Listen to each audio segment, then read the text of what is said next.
Jai Radha Madhav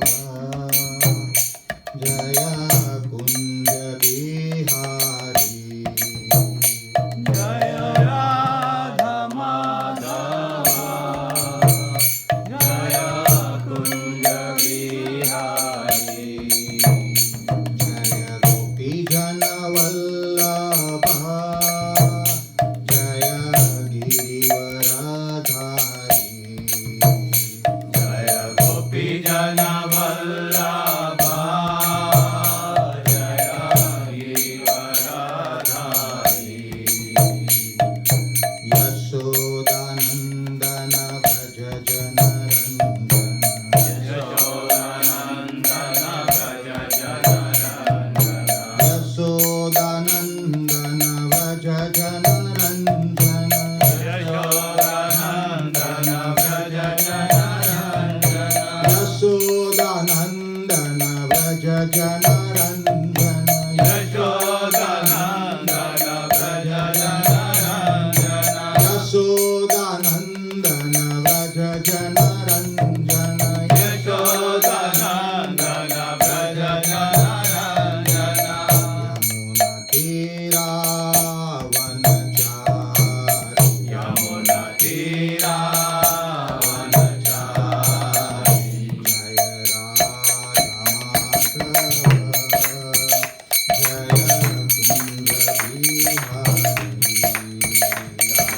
Radha Madhav Jai Kunj Bihari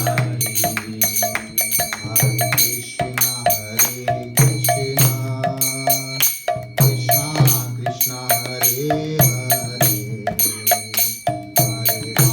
Hare Ram Ram Ram Hare Hare Hare Krishna Krishna Krishna Hare Hare Hare Ram Ram Ram Hare Hare Hare Krishna Krishna Krishna Hare Hare Hare Ram Ram Ram Hare Hare Hare Krishna Krishna Krishna Hare Hare Hare Ram Ram Hare Hare Jai Prabhupada Jai Prabhupada Jai Prabhupada Jai Prabhupada Jai Prabhupada Jai Prabhupada Prabhupada Jai Prabhupada Jai Prabhupada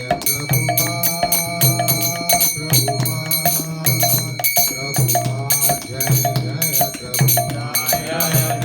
Prabhupada Jai Prabhupada Prabhupada Jai Prabhupada Jai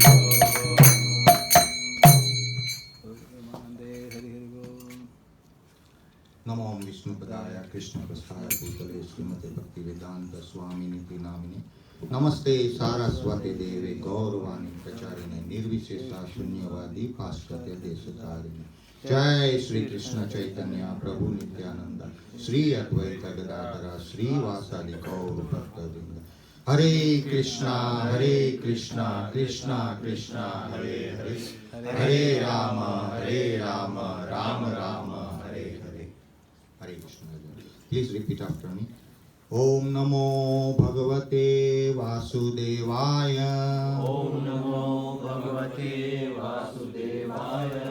Om Namo Bhagavate Vasudevaya Om Namo Bhagavate Vasudevaya. Om Namo Bhagavate Vasudevaya Om Namo Bhagavate Vasudevaya. Hare Krishna. Thank you so much everyone for joining today evening's Sunday Love Feast program organized by Stouffville. So happy to see you all here. So today we'll be reciting from Bhagavad Gita, verse number 7, chapter 7, that is 7.7.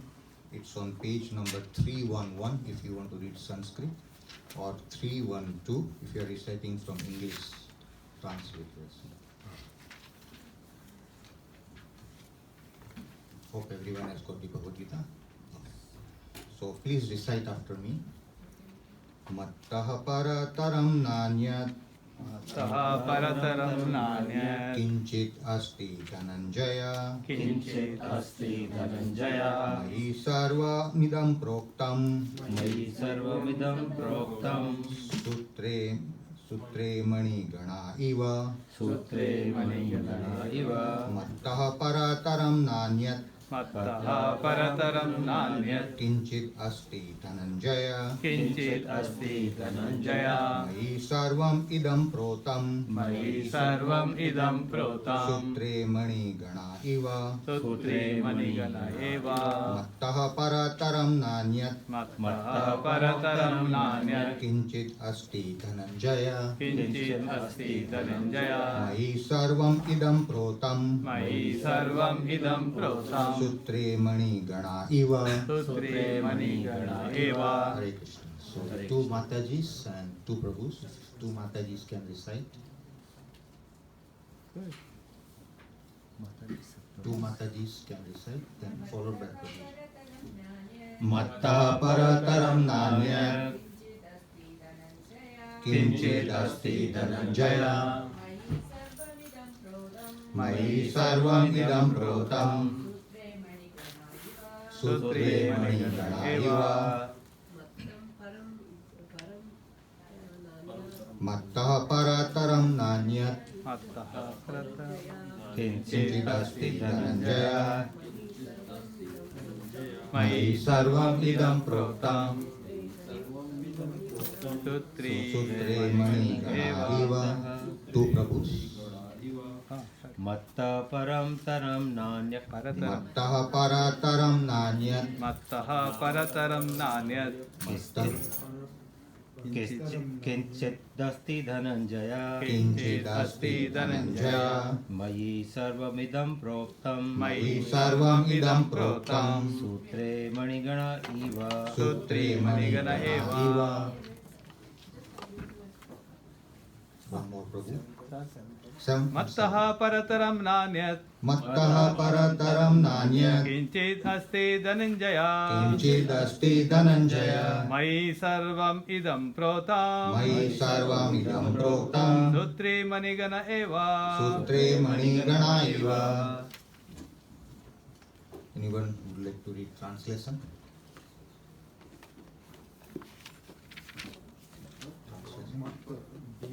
O conqueror of wealth, there is no truth superior to me. Everything rests upon me, as pearls are strung on a thread. Can you repeat, Prabhu? O conqueror of wealth, there is no truth superior to me. Everything rests upon me, as pearls are strung on a thread. Very good. Anybody else would like to read purport? Sure. There is a common controversy over whether the Supreme Absolute Truth is personal or impersonal.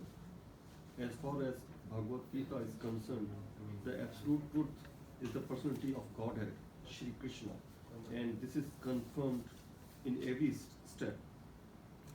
In this verse, in particular, it is stressed that Absolute Truth is a personal. That the personality of Godhead is the supreme absolute truth is also the formation of the Brahma Samatya Samhita. Samhita Isvara, Brahma, Krishna, Satchidanand, Vigraha. That is the supreme absolute truth, personality of Godhead is the Lord Krishna, who is the primal Lord, the reservoir of all pleasure, Govinda, and the eternal form of complete bliss and knowledge. These authorities have no doubt, Leave no doubt. leave no doubt that the absolute truth is the supreme person, the cause of all causes. The impersonalist, however, argues on the strength of the Vedic versions given in Svetaswara Upanishad. Upanishad 3.10 Tato yad uttarasa taram tad arupam anameyam ya ita vidur amarta te bhavanti atitire dukham ive pyanti. In the material world, Brahma, the primeval living entity within the universe, is understood to be the supreme amongst the demigods, human beings, and the lower animals. But beyond Brahma, there is the transcendence,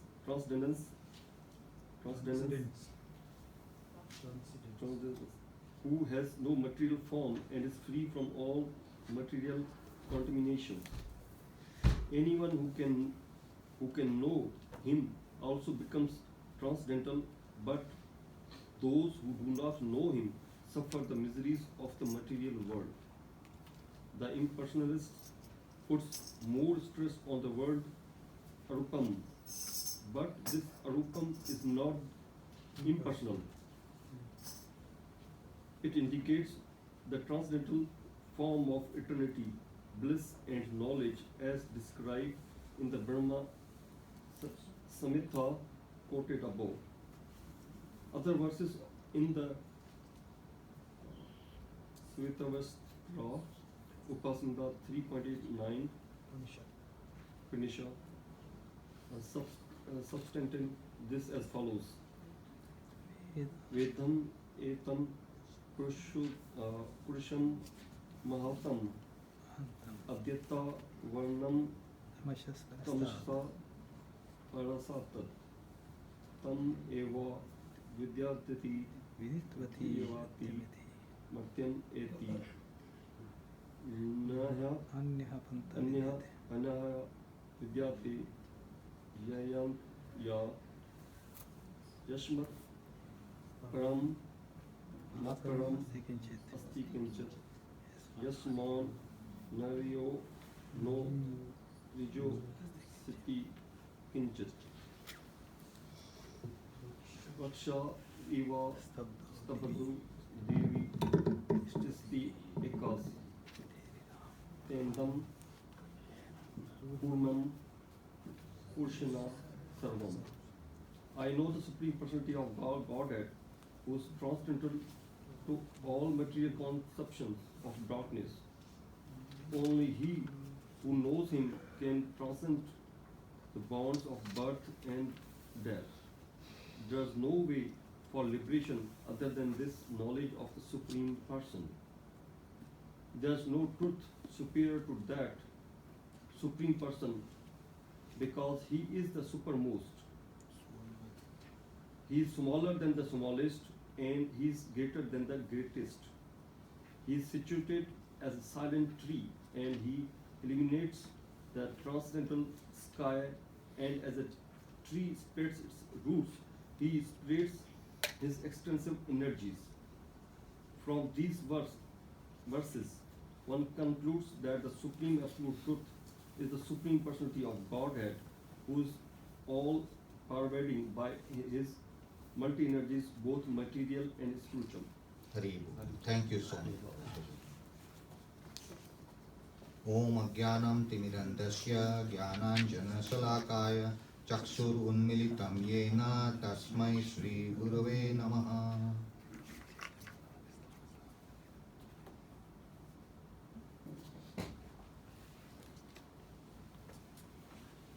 Hari Bol. Hare Krishna. thank you again, once again, for joining this evening's wonderful Sunday Live Feast program organized by Stouffville. So glad to see you all at least dedicating 3 hours per week. We are not saying per day, per week. So imagine after how many hours we are just dedicating 3 hours, which is small fraction of a percentage, and that's worth it because all we are trying to do here is just glorify Lord Krishna. When we study Sri Bhagavad Gita, when we are reciting Srimad Bhagavatam, all we are doing is glorifying the Lord, which is the only duty of being in human body of form. So thank you once again. We have already completed, in fact, 1/3 of the Bhagavad Gita when we started with chapter 7. If everybody realizes, out of 18 chapters, we finished 1/3, 6 chapters together, verse by verse, line by line. So we are in the 7th chapter. Just to give you some prelude to 7.7, which we are going to discuss today. First 6 chapters describes, in 2nd chapter we have seen we are not this body, we are the soul. Soul is the part and parcel of the Supreme Soul. Nainam chinnanti sastrani, nainam dati pavaka. Soul cannot be cut into pieces by weapons. Soul cannot be moistened by water. Soul cannot be withered by wind. Soul is eternal. Soul will never die. It's primeval. It's the body which dies. All those things we have seen. Then we saw Karma Yoga. Then we have seen the Jnana Yoga, which is transcendental knowledge, chapter 4. And then we have seen Karma Yoga in Krishna consciousness, which is, combining chapter 3 and 4, giving us transcendental knowledge. And then the 6th chapter we saw Dhyana Yoga, which was very important and it was laying emphasis to control the mind. So we have seen all these, and then Krishna is gradually elevating Arjuna into a platform which Arjuna can not only understand but also implement, because it's very important that not only we understand but we implement. And Arjuna on our behalf raises the questions that Krishna, the things say specifically in Dhyana Yoga, Ashtanga Yoga was the description. He says, no, this is too much. I cannot go to a secluded place, lay the kusa grass, concentrate on the tip of the nose. It's impossible. Chanchalami Mana Krishna, it's mind is so flickering, it's way, way beyond my capacity. So tell me something which I can do, which is not beyond my capacity to do. So Arjuna is very honest. In fact, Arjuna, let us understand, Prabhu's and Mataji's, is already a liberated soul. Krishna said that you are my topmost devotee and a dear friend, and therefore I am giving this knowledge to you. So, but Arjuna is so compassionate on the living beings like us, souls, to ask questions to Krishna, and through him, Krishna answers to all of us. So this is the mechanism we have seen, that Arjuna puts up the question, and many times, not many times, almost all the time, I feel that this is the question which, if we are lucky, fortunate enough to be in front of the Lord, we would ask. Sorry, first of all, I'm not qualified to speak on Bhagavad Gita or any Shastras, but with the mercy of Guru and Gauranga, I'm given this opportunity. So I'm trying to speak few words in glorification of Guru and Gauranga. So if in the process, if there is any mistake, please forgive me. And also I seek blessings of the Vaishnavas present here to bless me such that the words spoken are pleasing to Guru and Gauranga. That said, so Arjuna is seeking those answers which we all want to know. Very pertinent, very, very relevant questions which puzzles all of us without exception. Every single moment, because every single moment, given free will, we have got a choice to make. Whether we should go to temple, whether we should go to cinema, whether we should do bhajan kriya, or whether we should do some karmic activities. It's every moment. And that is where Krishna guides. But then Krishna is so kind on Arjuna, and of course on all of us, that he is gradually elevating Arjuna to a platform which is good not only for him but for all of us. And in a way which we can understand, and as I said, not only understand, we can implement in our life. So having said that, that's the background of our chapter 7 to start. And in chapter 7 we have seen Krishna says to Arjuna that now I will give you knowledge which is Krishna says that, O son of Pritha, by practicing yoga in full consciousness of me, with mind attached to me, you can know me in full, free from doubt. So he starts with that if you focus your mind upon me, then for sure you can know me in full, free from doubt. That's where he starts. And before even we move further, I'll ask you all a simple question: that what is the ultimate aim of human form of life? I'll repeat my question to all of you, very simple. What is the ultimate aim to be pursued in the human form of life, as we are all in human form? What's the ultimate aim of life? Yes. Bhakti yoga, yes, that's the process. Correct? And through Bhakti Yoga, connecting to Krishna. Absolutely, very correct. That's true. Anything else? To attain moksha. To attain liberation, moksha, very nice. Be happy always. Be happy always, which will be the result of what, if we follow what Krishna says. Very true. Anybody else? Attain prema. Attain prema, who said? Raise your hand. Haribol. Haribol, attain prema. I was to come to that point gradually, but Prabhu, you cut it short. That's very nice. Attain prema. So anybody else?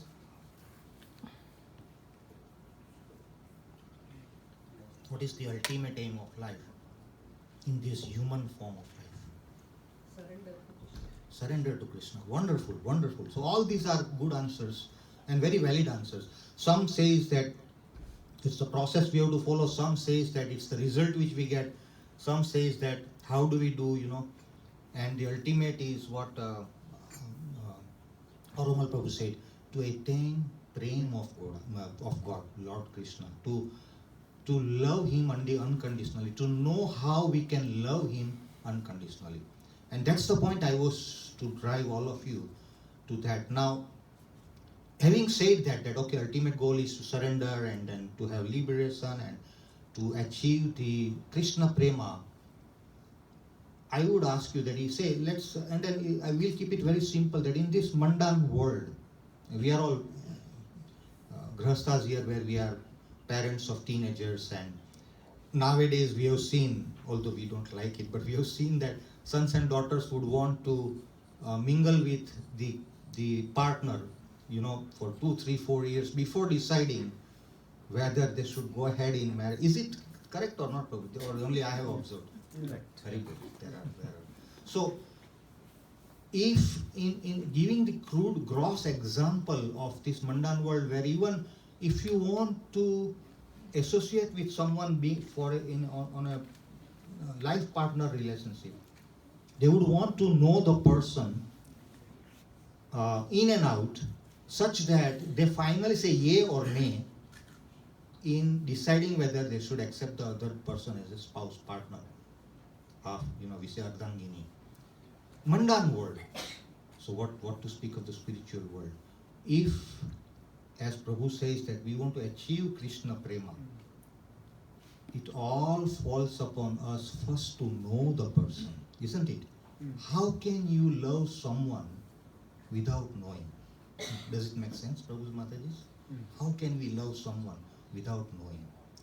So, this is where Krishna is driving Arjuna slowly in chapter 7. And the title of the chapter 7 is Knowledge of the Absolute, which means Krishna is going to reveal to Arjuna who is he, how is he, where does he live, what are his opulences, what does he do, what does he want.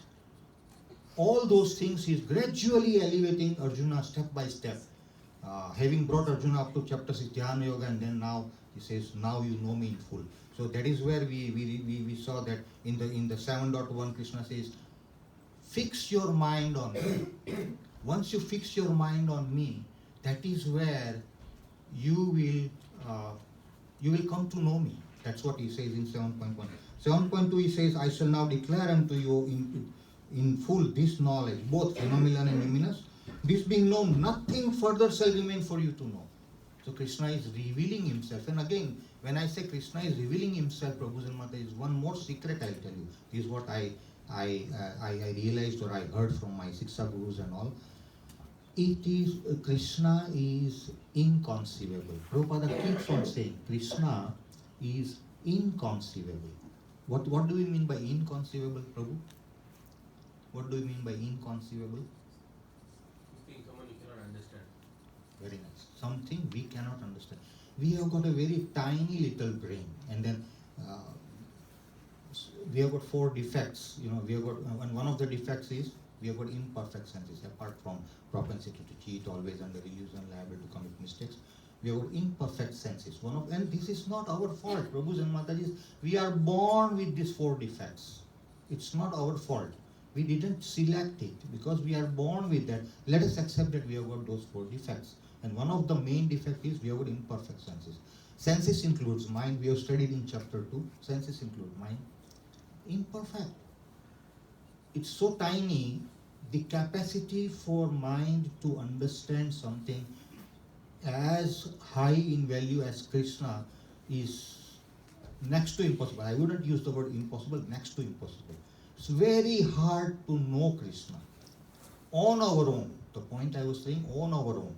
We need gurus. We need Siksha gurus, we need Diksha gurus, we need devotees association, we need guidance from seniors, we need constant association with Shastras, we need to ask questions, we need to seek those answers. All those things we have to go through, not one day, 2 days, for months, years, and probably janmas and janmas together. Then we can know something. When we are doing all these things, Prabhu, very sincerely, Krishna will make sure that he reveals himself. What we have been trying to do is we have been trying to know Krishna on our own capacity.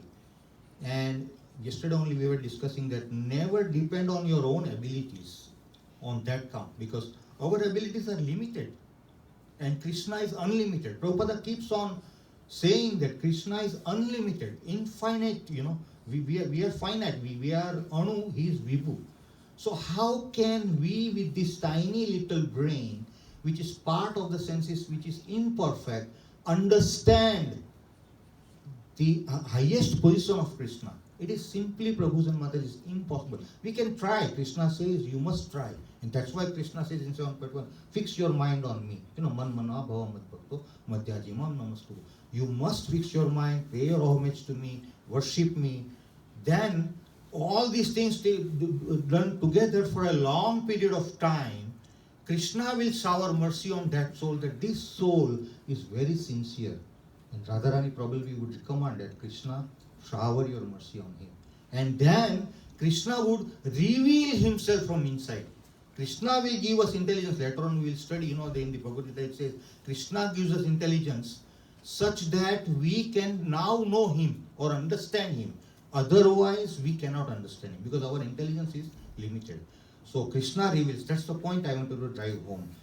Without his mercy, we cannot understand Krishna on our own. So then Krishna further says in 7.3, out of many thousands of among men, one may endeavor for perfection, and of those who have achieved perfection, hardly one knows me in truth. Imagine thousands and millions of men we see, men and women. Out of that only one will endeavor, he says, not achieve, endeavor for perfection. And out of those who are endeavoring for perfection, only one will know, hardly only one will know Krishna tattvataha. Tattvataha means as it is, like Bhagavad Gita, as it is. Tattvataha, without any adulteration. So, if you see the proportion, how difficult it is for anybody who is pursuing the path of even Bhakti Yoga, as Prabhu said, Bhakti Yoga. It's so difficult for us to understand Krishna because out of thousands of men who tries to know him, one will achieve perfection. Out of those people who achieve perfection, hardly one knows him. Next, Krishna says, earth, water, fire. He discusses the 8 elements, material elements, 5 gross and 3 subtle. Altogether, these 8 constitute my separated material energies. So now, Krishna is introducing the first concept to Arjuna as a platform for Arjuna to understand who Krishna is. He introduced first is these are the 8 elements, 5 gross, which is earth, water, fire, air, ether, and 3 subtle, mind, intelligence, and false ego. These are all 8 constituencies. Material energy, which is Panchabhuta, and then material energy, 5 gross, 3 subtle, going forward. Besides this, what is besides this? Besides this material energy, what Krishna said, O mighty Ram Arjuna, there is another superior energy of mind which comprises the living entities who are exploiting the resources of this material inferior nature. Now, which superior energy Krishna is talking? He has already talked about material energy, which now he says is inferior compared to the superior energy, which is that he says all created beings have their source in these 2 natures. These 2 natures means material and spiritual. Of all that is material and all that is spiritual in this world, know for certain that I am both the original and the origin and dissolution. So he talked of material energies, then he talked of spiritual energy in the form of what? Anybody can say? What's that spiritual energy Krishna is talking about? I'll ask questions so that I make sure that I don't make people fall asleep. Which is the spiritual energy Krishna is talking about, which is superior? Prabhu, love? Paramatma, yes, but that is one step ahead then. Prabhu, you are always one step ahead. One step ahead. So, what is the superior energy? Yes, Paramatma is, of course, Paramatma is the super soul himself. Shirodak said. Sorry? Jivatma. That's the answer I was saying. Thank you. Having discussed material energy, now he was introducing to Arjuna superior energy. And that is Jivatma. That is we people. The we means not this body. Remember chapter 2. We are not this body. We means the soul, as Prabhu rightly said. Jiv Atma. Atma means soul. And Atma is the superior energy of Krishna. Let's understand that now. And then he says in 7.6 that of these 2, which is material energy and superior energy, know Arjuna for certain that I am both the origin and dissolution. So, which means if when we say that I am the origin, which means all these energies, material and superior, one inferior, one superior, is emanating from Krishna. And I am the one who is the origin, as well as he adds the word dissolution. That means even I will be dissolving those energies because they emanate from him. That brings us to 7.7, Prabhus and Matajis.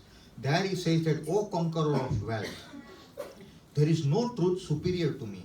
Everything rests upon me as pearls are strung on a thread.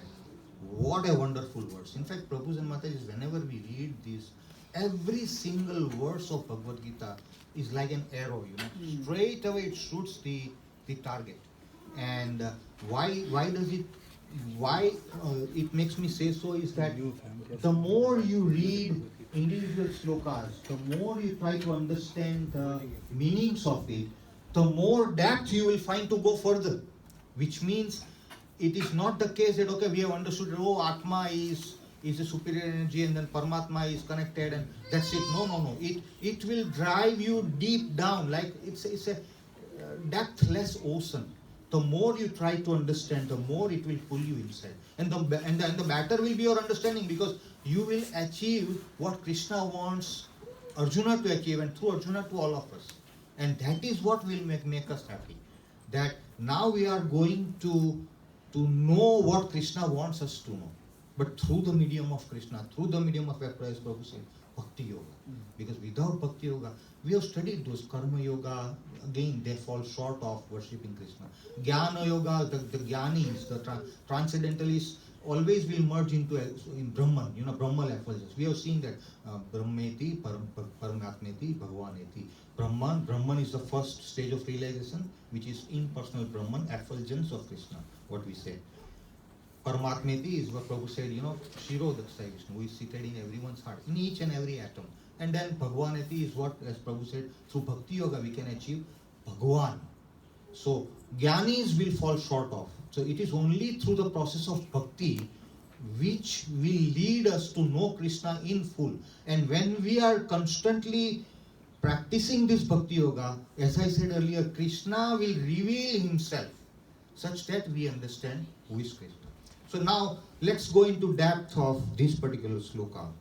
where Krishna says, "O conqueror of wealth, there is no truth superior to me." Let's stop that. So there is no truth superior to me. In Sanskrit, there is a word. English translation I will say, but you need to tell me the Sanskrit word. Okay. English translation of that word meaning is not equal to or greater than anything. The English translation of the word I want you to tell me is not equal to or greater than. Anybody? Other than my Shiksha Gurus, of course. I learned whatever I'm broken words I'm speaking is because of these Shiksha Gurus and seniors, otherwise there is no capacity of me. Okay, so my question is, there's a Sanskrit word I'm looking for. Mataji, right entry, very nice. There's a Sanskrit word I'm looking for, the English translation of which says not equal to or greater than. Haribol, who said? Who said? Can you raise the hand? Haribol, thank you Mataji, thank you. Asam, she knows that that's my favorite question in Bhagavad Gita classes. Nice. So, Asama Urdhva. Asama Urdhva. Sam means equal. We know sam. Sam means equal. Urdhva means above. And when you add means not equal to or greater than. So, there is nobody in this world who is equal to or greater than Krishna. Does it make sense? Asama Urdhva. Krishna is called Asama Urdhva. There is nobody in this world who is equal to or greater than Krishna. Unfortunately, Prabhus and Mataji, specifically in India, Prabhu, nowadays there are lots of Bhagwans. So unfortunately, it's so pitiable that everybody proclaims him to be Bhagwan. And this is very unfortunate. And the less intelligent people gets driven away. They start worshipping as Bhagwan. Whereas in Gita, whatever is said in Gita, Prabhus and Matajis, we have to take it as final. We cannot have, that's why Prabhupada says, please don't read any other translation of this sloka. That's why he says Bhagavad Gita as it is, such that people like us don't get bewildered, don't get misguided. Like those people who are worshipping the people, and then later on, Prabhu, after 4 or 5 years, some scandal will come in the front page of the newspaper. And we say, oh my God, this is the one whom I was worshipping. And then they abandon. How pathetic it is. Just because they don't have the knowledge of this Bhagavad Gita, where Krishna says, and then in the Shastras I heard there are many symptoms before which we should accept somebody's claim that he is Bhagavan. Mataji, what are the symptoms we should be said in the Shastras, which says that before we accept him, there are 4 symptoms actually. Before we accept someone as Bhagavan, 1, 2, 3, 4, check, should be. Then you call him Bhagavan. Yeah, which means, hold on, which means natural power, showing the supernatural power, wonderful. Any second one? Forgiving. No, forgiving is a quality. Is a quality of. So we question is, we want to accept somebody as Bhagavan, but Shastra says there are 4 check marks you have to go through before you can accept him or her as Bhagavan. Opulences in full at the same time. Correct. So first is supernatural like Gordon Hill, or second one is all opulences in full. Third one.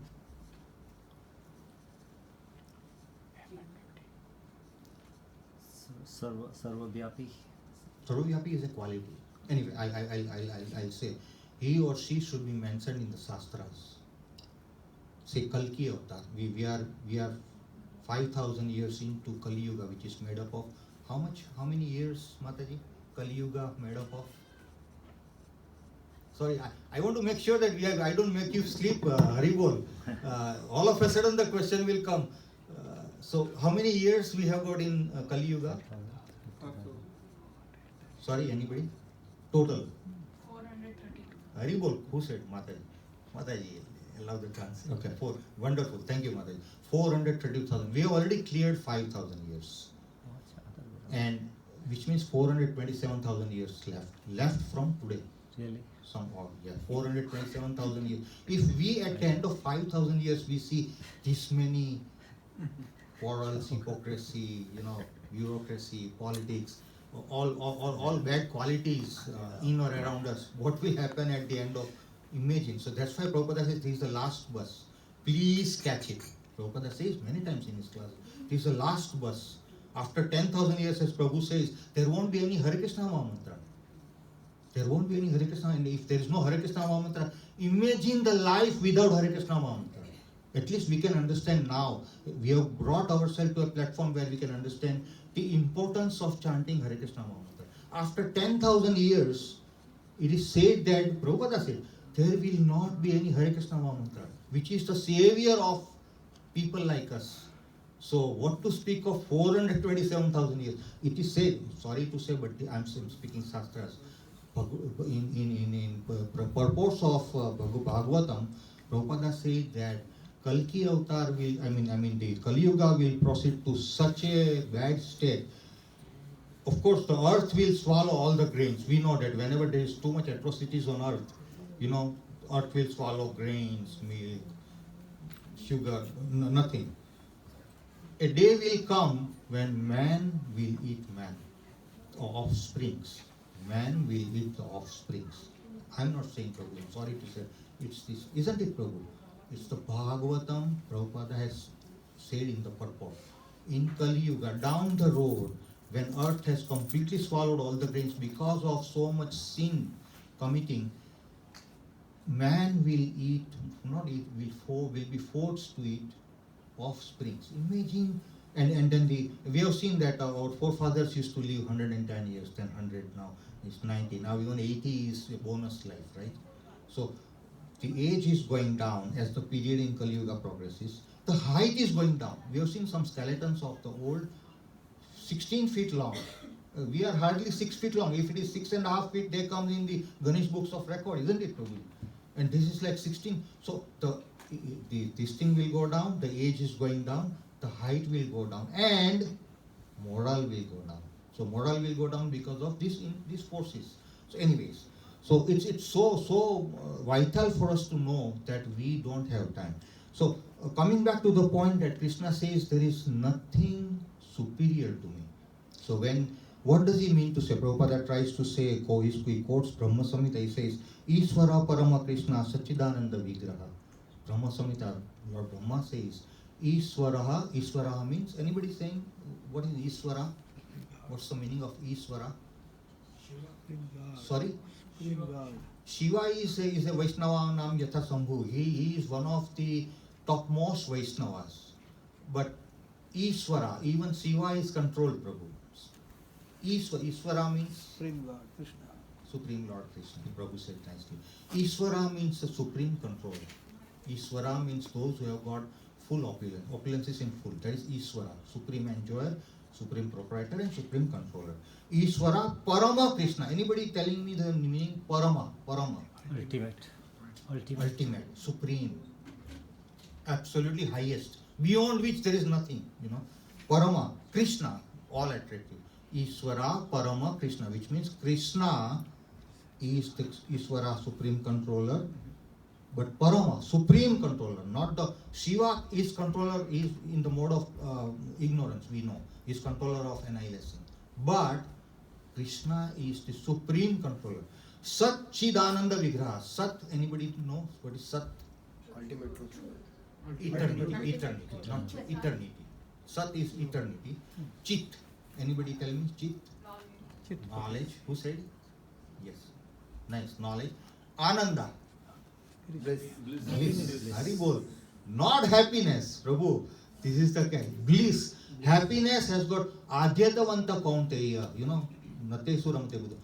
There is a beginning, there is a middle, and there is an end in the material pleasures. And that we call it happiness and distress. But we are not talking of happiness, we are talking of bliss. So Ishvara, Parama Krishna, Sat, Chit, Ananda, Vigraha. Vigraha means Prabhu? Idol. He is the form. He is the form. It's a deity. He is the form actually. Vigraha is the form. Archa Vigraha we say. Deity. Deities, yeah. Deity, not Deities. idol. So, yeah, sorry?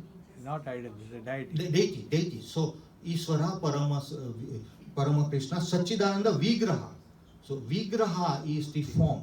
So Brahma Samhita says that he is the supreme controller who is eternal, who is full of knowledge and who is full of bliss. So when Brahma Samhita, Lord Brahma describes that confirms that Krishna is the supreme authority, beyond which, say for example, as Prabhu said, Lord Shiva. There are so many demigods, right, Prabhu? So when we look at those from Shastric point of view, we are not talking of any traditions or no, we only Shastra. We speak only Shastra. From Shastric point of view, Prabhus, these are demigods entrusted to administer the creation, maintenance, and annihilation of the universe, isn't it, Prabhu? So out of these, Shiva is entrusted for the annihilation portion because he is the predominant deity of the tamas. For Sattva, who is the predominant? Vishnu. And for Rajas, who is the predominant deity? Brahma, because he creates. So creation by Brahma, mode of passion, maintenance by Vishnu, mode of goodness, annihilation by Lord Shiva, mode of ignorance.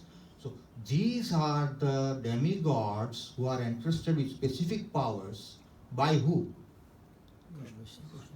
By Krishna, Prabhu, right? Because you said Shiva is the Parmeshwar, that's why I'm asking. By Krishna. So ultimately these demigods are empowered by Krishna to perform certain acts, to perform the administration part of it. Like say our chief executive officer seldom come and see us, right? Hey Prabhu, how are you? We hardly see him. But we see our lead hand, we see our manager. And the above manager is general manager, the above general manager there is vice president, then president, and then owner. So likewise, Krishna is entrusting the administration portion of running everything through the demigods. And demigods therefore acquire powers through Krishna, from Krishna. And therefore, when Brahma was asked to give the benediction to Hiranyakashipu, Brahma said, sorry, I can't give you immortality. Hiranyakashipu said, I don't want to die during the morning, during night, by weapon, by this, by that. Brahma says, I can't give you eternity. I can't give you immortality. Why? Brahma says, he admits, I myself is mortal. Although he lives 100, his celestial years, which translates to say 4 billion, 320,000 millions. That's too much. But his life is beyond our computation. But still, he has to come to an end because there are 100 years allocated to Brahma, celestial years. So, in other words, having seen, yes. So you are saying that Vishnu is avatar of means from the Krishna or the other way? Good question. Vishnu, we are referring to Vishnu in the Brahma, Vishnu, Mahesh, this one, who are in charge of creation, maintenance, and annihilation.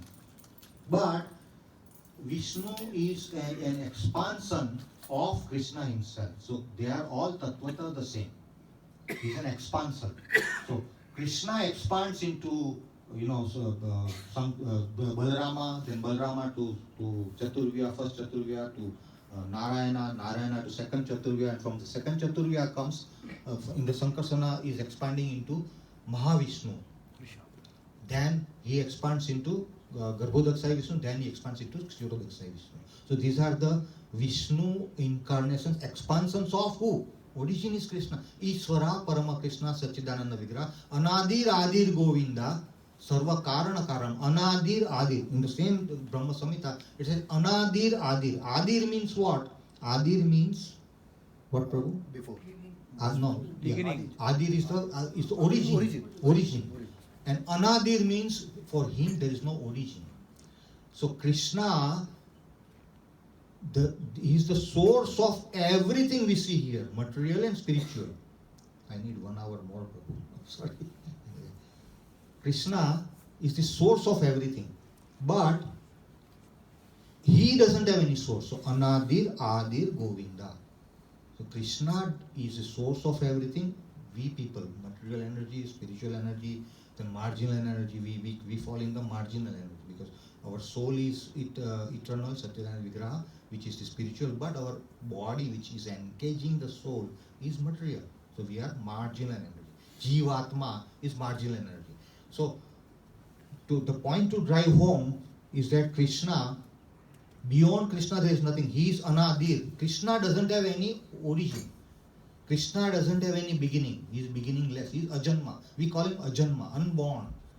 But from Krishna everything emanates. And whatever we see here, say, for example, Kartal. Is this material or spiritual?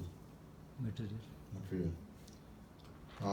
Table, All material. microphone, the book, the paper, material. But inside it is spiritual. So anything and everything you see, Prabhus and Matatis, in or around you, can be divided into what? Only two categories. Which are those two, Prabhu? Material and spiritual. Material and spiritual. There is no grey. There is no shade of grey there. That, it is either material or spiritual. Now, Krishna says that all those material energies and all those spiritual energies emanate from me, which means Krishna is all pervading. Around us is either material energy or spiritual energy. For example, I'm speaking, right? I might have prepared a little bit for this class. What was I using while preparing this class? I was using my eyes, I was reading, I was using my mind, memory, I was using my intelligence. Are these my property, Prabhu? Intelligence, mind. Are these my qualities? Are these my abilities? This is Krishna's ability. Krishna has given us. So, but in the form of material body. So it is a material energy we are using for. So it is called Vairagyam.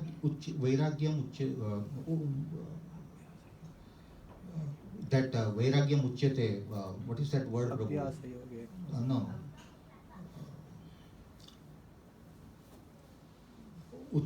Vairagyam Uchyate. Anything and everything we should use it for the service of the Lord. All the things. A microphone I'm using for giving discourse. Uchyate Vairagyam. Vairagya. Anyway, so that word is not coming. There are two types of Vairagya, The Falgu Vairagya and that's what I'm looking anyway. Falgu Vairagya and second one is Yukta Vairagya, not Uchyate. Yukta Vairagya. Thank you, Prabhu. I was going on Uchyate. Yukta Vairagya. So Yukta Vairagya is something which anything what you possess is being used in the service of Krishna. That is Yukta Vairagya. So that is where we are seeing Krishna in the form of material energy and spiritual. Spiritual energy is our soul. Soul is spiritual, and therefore it is nothing but Krishna's energies in or around us. Okay, going further. Everything rests upon me as pearls are strung on a thread. Now, this is very important analogy. Analogies are given such that we try to understand in full. So, we have seen the necklace where all the pearls, the beads are sewn through the thread. We can't see the thread all the time, right? But when you see the necklace, we automatically imply that yes, there is a thread inside it, although we can't see it. Same way, Prabhus and Mataris, anything in or around us, material or spiritual, we need to see that which is actually invisible. Thread was invisible in that necklace. But having seen the necklace, we know that this thread, this necklace cannot stand. Otherwise, without the thread, all the pearls would scatter away. Imagine all these universes and planets floating in the air with 0 G. If you throw a stone up in the sky, it will immediately fall down because there is a gravity. Stone, a simple, small object. Imagine the weight of Earth planet. Imagine the weight of even millions of times bigger planets than Earth. That is only in one universe. Imagine millions and trillions of such universes. What are they doing? They are floating in the air. It is said that they are on the Ananta Sesa, they are on the hood of Ananta Sesa, who is nothing but Krishna, expansion of Krishna in the form of Balaram. So, Ananta Sesa is holding all those, and then these planets and universes are floating in the air.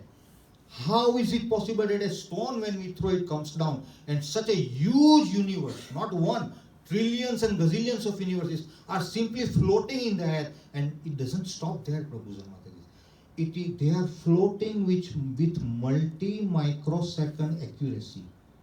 It is said that if Earth deviates from the orbit a little bit and it comes closer to the sun, everything will burn out.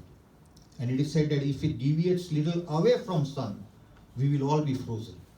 Absolutely on the orbital path, all the planets are floating. And who is doing that? Are we doing that, Prabhus and Matajis?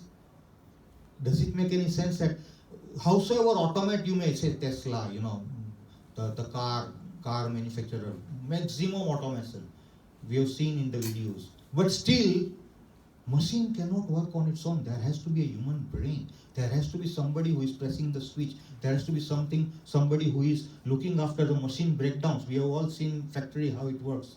There has to be human element. If the machines don't work without human intervention, imagine these gazillions of universes floating with multi-microsecond accuracy.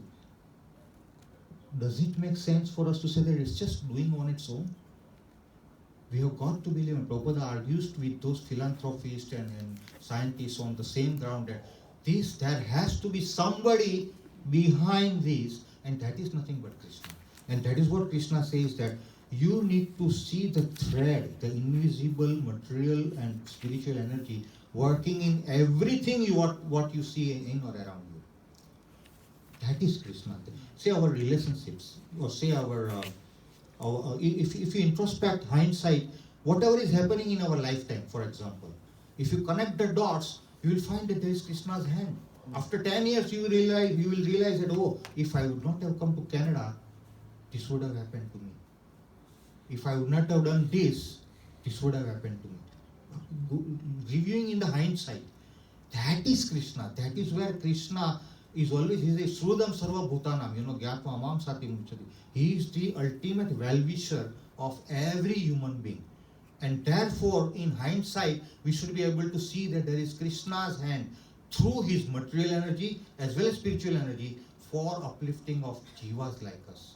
And that is where Bhagavad Gita was spoken to Arjuna. Uplift us through Arjuna to all of us. One more point I will say, because I need more time, but anyways, we are limited by time. Prabhupada says that, there are so many people who are ageless argument that, okay, Krishna is impersonal. Somebody says he's personal, a person, somebody says no, he's not a person. Prabhupada refutes all those arguments, says Krishna is a person, he's a personality of Godhead.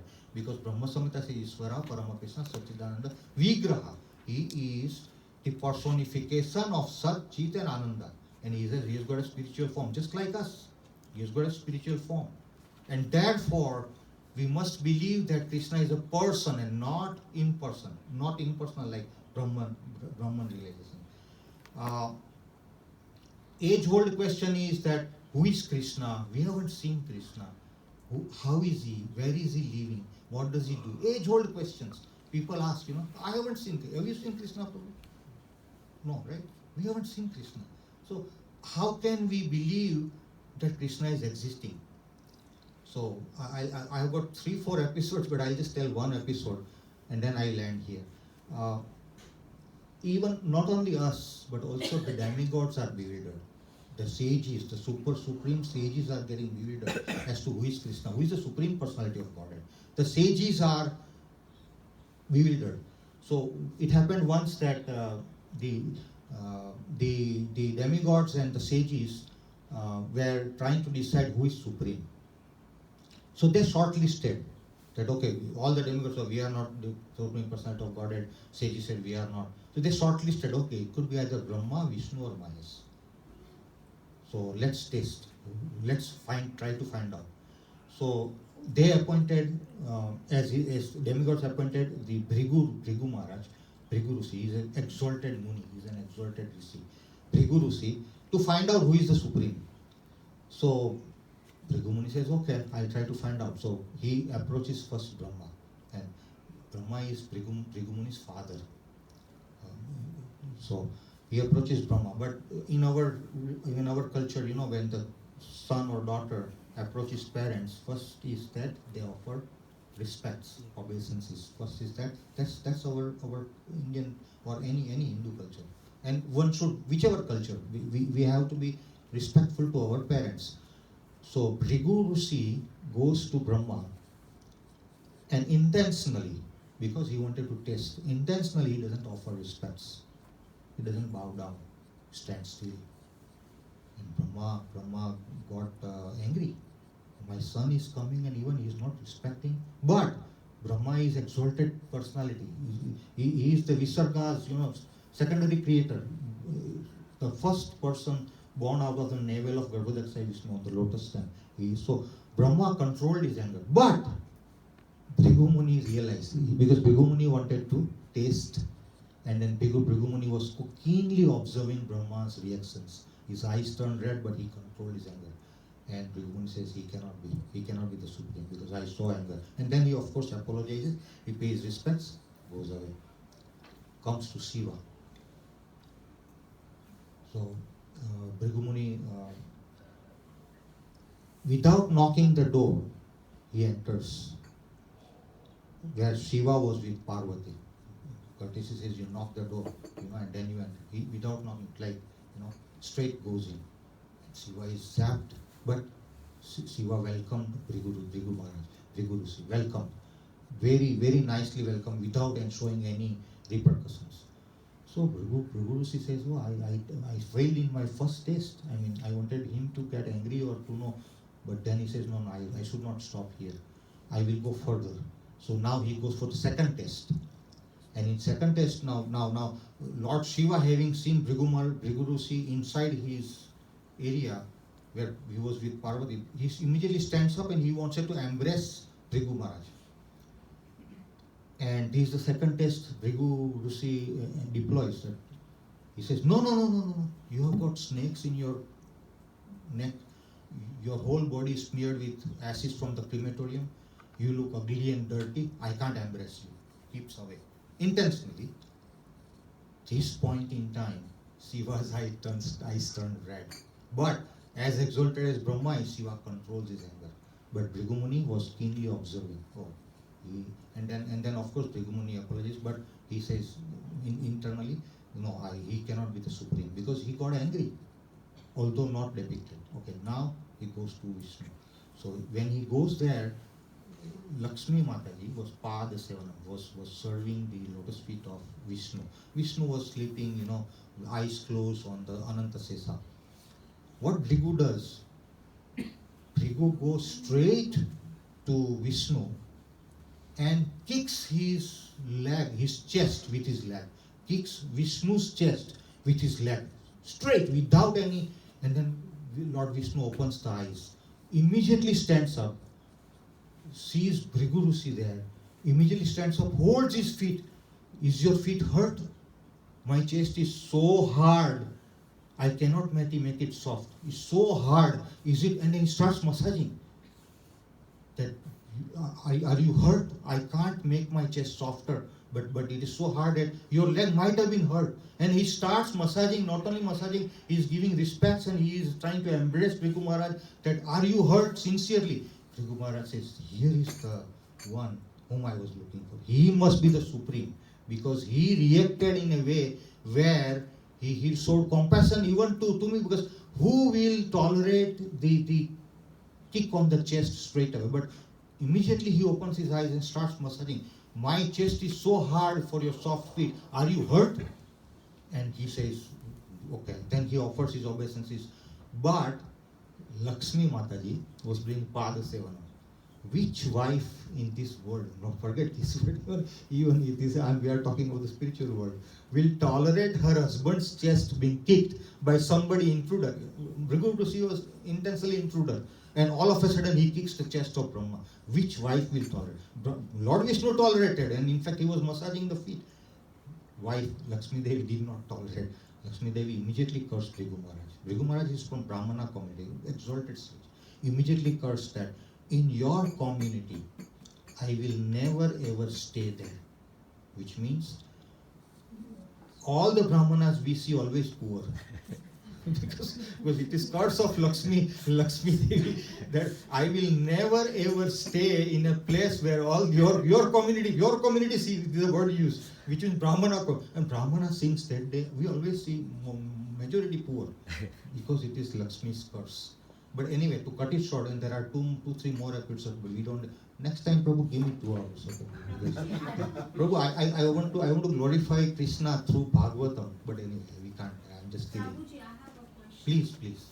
The Durvasamuni, what you told, the story, but that was Vishnu's another mindful act to cut down Durvasamuni's attitude and anger issue, right? When he was massaging his leg, his intention was good, but on the other tricky part was to take out the third eye, which he has got at the bottom of his leg. That was the tricky part. What Vishnu Yes, he removed. But Mataji, the time was short, so I want to, but yes, Mataji is so right that while massaging the leg, he removed one of the eyes called jewel at his leg, which was giving power to Bhrigu Muni. He removed it because there are pastimes to follow. Very nice, Mataji, very nice. Before he came to Vaikuntha, he went to Brahma, right? Yes. But Brahma did not interact with him. Yes. And that's why he gave him the cards that on the earth nobody is going to worship you. That's why we don't see anywhere Brahma getting worship, Yes, right? that's right, Mataji, that's right. Again, this incident was the reason why today Tirupati is there. Absolutely. Because Padmavati will come down. Excellent. Thank you so much, Mataji, for expanding on that. So there are faults Bhrigu Muni did manasa vacha karma with Brahma. When Mataji was saying, I again recollect, Brahma he did manasik aparad because from mind he didn't offer respects to Brahma. That is manasa. Now he escalated further to vacha. Vacha means words. To who? Shiva.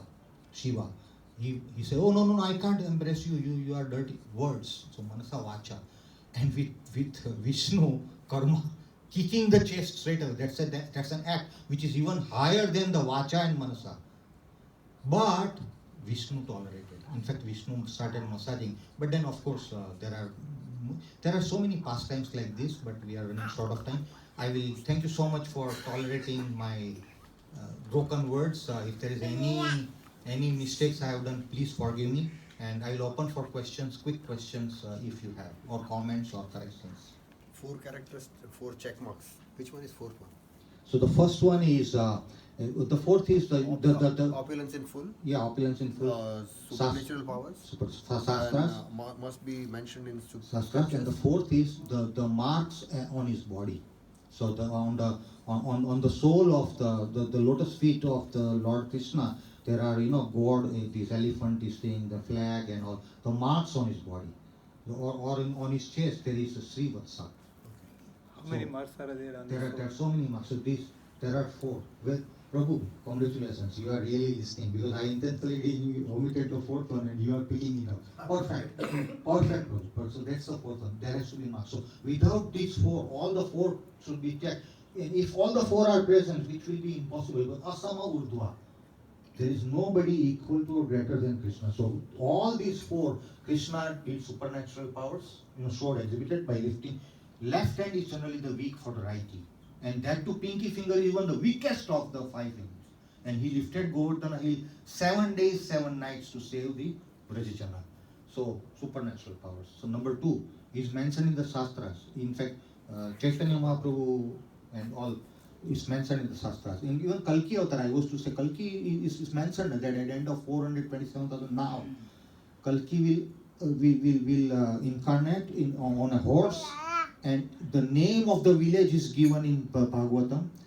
The name of his father is given. Which circumstances the Kalki Avatar will come in, and what will they do?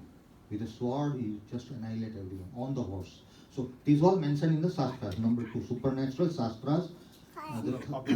Opulence in full Krishna, all the 64, in fact the last 4, very nice Mataji. You see, Venu Madhurya, Leela Madhurya, Rupa Madhurya. And what's the 4th? Huh? The 4 opulences. Out of 64, 60 of course, but then the last 4, nobody has. Venu Madhurya, which means flute, absolute. Rupa Madhurya. Rupa Madhurya, Leela Madhurya. He's Leela and the fourth. But anyway, in short, he has got Bhagavan. Van means possessing. Bhaga means opulences. Bhagavan is the one who possesses all opulences in full. The other jivas like Shiva, then we jivatmas have got less and less percentages. In full at once. At once. So he is omnipotent, omniscient, and omnipresence. There is no limitation of time and space for the Lordship or in the spiritual world. Like if I am here, I am not in my residence. There is a limitation of space or limitation of time. Before 1 hour, I can't go back. I can only go forward 1 hour. So there is past, present, future. For Krishna, there is no past, present, future. Therefore, Everywhere he is Purnam. Purnam, Om Purnam. In spiritual world, Mati, thank you for reminding. 1 plus 1 equals 1. 1 minus 1 in spiritual world is still 1. So that's the Purnamidam. The sloka is there, no? Isha Purisham. Yes. Om Purnam. Very good. So, answers. Okay. Any other questions? Prabhu's Mata's comments, questions, concerns? One thing I was just thinking about it, like both Shiva or Brahma or Vishnu, they know the 3 times, like past, present, and future. So they should know that Rigu is coming in that Good. testing mode. Very nice, Prabhu. Very nice. Vishnu knew. In fact, this is all created by Vishnu because without Vishnu's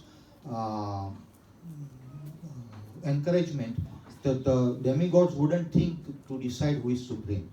They wouldn't think to depute Bhrigu Muni. Bhrigu Muni cannot think of going to Brahma and Vishnu, Mahesh first and then followed by Vishnu. They can't. So, Prabhu, very nice thing. Anything and everything happening now is the plan of Krishna. Understand one thing. There is a sloka in Karmani Vadikaraste Ma Phale Sukhadakana, Ma Karma Phale Sukha. Do not think yourself to be the cause of the results of your actions. Very clearly stated. Do not think yourself to be the cause of the results of your actions. Don't think. Many times we blame ourselves. I should not have done that. Okay, we should try to improve because the three gunas will always work. But ultimately Krishna's word prevails. That anything and everything happening is with Krishna's supreme will. Isn't it true? So, this episode also, this all Rasa Leela or this Sakatasura or Putana is all created pastimes, sweet Leelas of Krishna with some motive. Paritranaya sadhana vinasaya duskritam dharma samsthapanataya sambhavami yuge yuge. There are motives, there are goals Krishna wants to achieve through all these Leelas. So, yes, your observation is right. They all knew in advance. He wanted to glorify the devotee of God. Yes, because again, in very nice matter, in the purport it says on a vinasaya to duskritam, oh, he incarnates to destroy, to annihilate the miscreants. Or paritrana sadhunam, to relieve the sadhus from the difficulties, to deliver them. But Prabhupada says in the purport there that primary, thank you Madhuri for that, primary objective of Krishna's incarnation is to give pleasure to his devotees, to satisfy their wishes, to give them pleasure to the devotees. That is the primary motive.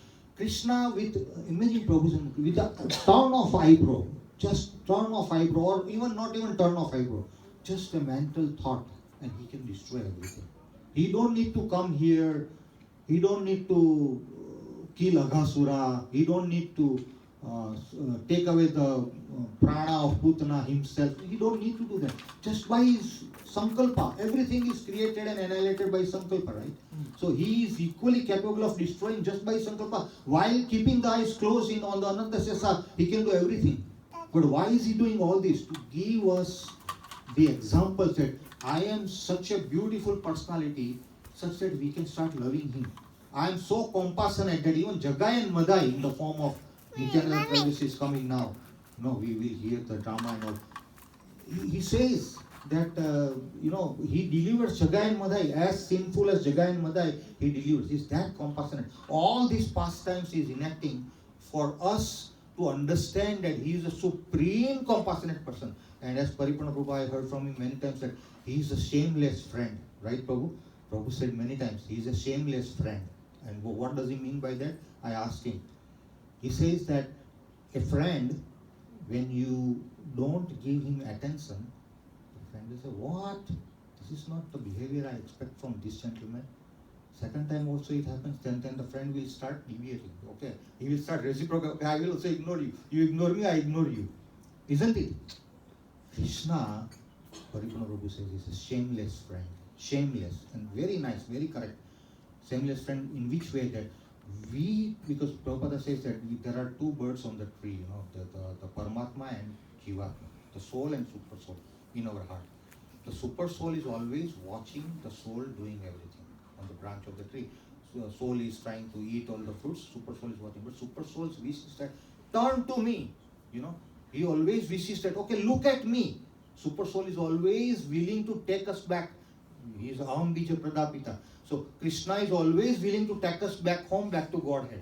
Constantly endeavoring. And what are we doing? We are busy eating the fruits downstairs. So Krishna is on the upper branch. We even never turn to see him. And Krishna really feels bad. But he doesn't give up like the friend would give up, Therefore we say, Krishna keeps on trying that, okay, next day morning he will give us again. When we sleep, are we sure that we will wake up, Prabhus and Matajis? Are we sure that we will wake up tomorrow morning? Everybody says no, nodding, I can see nodding. No.